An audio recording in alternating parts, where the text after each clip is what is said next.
में आतंकियों पर भारत ने जो प्रहार किया, उसके बाद एक के बाद एक कांग्रेस के नेता ऐसी बातें कर रहे हैं जो भारत के पक्ष में नहीं है। किसी भी देशवासी को ऐसी भाषा कैसे मंजूर हो सकती है जिसकी बातों से तालियां पाकिस्तान में बजती हैं।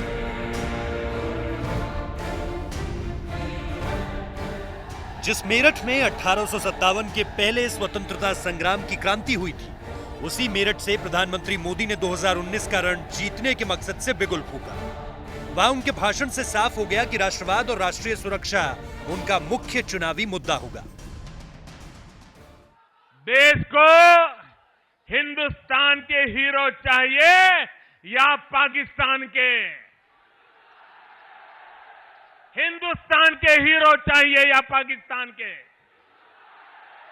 मेरे प्यारे देशवासियों, मैं 130 करोड़ देशवासियों से पूछना चाहता हूं, क्या हमें सबूत चाहिए कि हमें सपूत चाहिए? मेरठ के बाद प्रधानमंत्री मोदी उत्तराखंड के रुद्रपुर में सभा करने पहुंचे। उस भाषण में प्रधानमंत्री ने कांग्रेस शब्द का इस्तेमाल 31 बार, सुरक्षा और सैनिकों का 21 बार, गरीब और मोदी दोनों का 10 बार, चौकीदार का 8 बार, विकास का 7 बार, भ्रष्टाचार और आतंकी हमले का 6 बार, गंगा, युवा, बालाकोट और एयर स्ट्राइक का 4 बार, योजनाओं और किसान का 3 बार, नामदार बैंक खाते का 2 बार और सर्जिकल स्ट्राइक पाकिस्तान और 70 साल का 1 बार जिक्र किया। बेरोजगार का प्रधानमंत्री के शब्दों के इस्तेमाल बता रहे हैं कि कांग्रेस पर वार और राष्ट्रीय सुरक्षा के लिए अपने को चौकीदार बताकर वो चुनाव का रुख अपनी तरफ मोड़ना चाहते हैं। क्या कांग्रेस की ये भाषा आपको मंजूर है? पीडीपी की भाषा मंजूर है? एनसी की भाषा मंजूर है? अरे किसी भी देशवासी को ऐसी भाषा कैसे मंजूर हो सकती है जिसकी बातों से तालियां पाकिस्तान में बजती हो? वैसे तो 4 साल पहले जम्मू और कश्मीर में बीजेपी ने पीडीपी के साथ मिलकर सरकार बनाई थी, लेकिन गठबंधन टूटा तो पीडीपी भी बीजेपी के लिए नेशनल कॉन्फ्रेंस की तरह हो गई। जम्मू में प्रधानमंत्री मोदी ने आतंकवाद और राष्ट्रवाद के मुद्दे को जमकर जनता के सामने उछाला।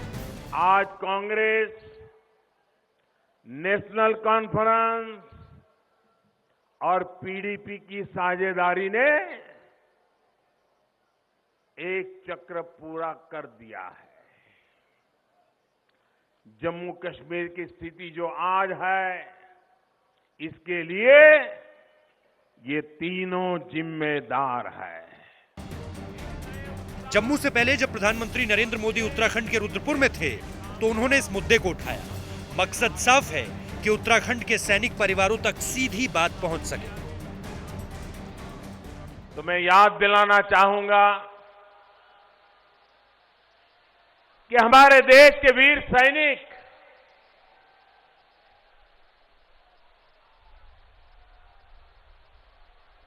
जिस प्रकार से उनको अपमानित किया जा रहा है, जिस प्रकार से उन्हें नीचा दिखाने का प्रयास कर रहे हैं, जिस प्रकार से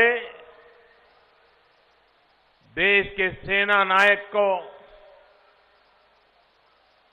अपशब्द बोलने की हिम्मत की जाती है, ये उत्तराखंड की धरती तो एक प्रकार से वीरों की भूमि है। आपको याद होगा कि 2014 का चुनाव प्रधानमंत्री मोदी ने बेहद आक्रामक अंदाज में लड़ा था। अब 5 साल सत्ता के शिखर पर रहने के बाद भी उन्होंने अपनी यही रणनीति बनाई है कि विपक्ष के किसी भी दबाव में नहीं आएंगे। इसीलिए विपक्ष के चौकीदार चोर है वाले नारे को मैं भी चौकीदार वाली मुहिम में बदल दिया। देश के चौकीदार को आशीर्वाद देने के लिए इतने सारे चौकीदार एक साथ निकल पड़े हैं।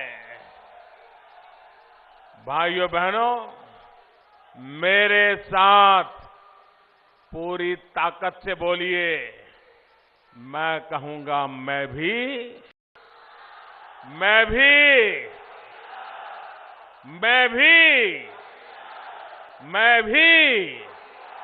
सब चौकीदारों को नमस्कार। राष्ट्रवाद का असर अक्सर आक्रामक होता है। प्रधानमंत्री ने चुनाव को बेहद तेवर वाला बना दिया है।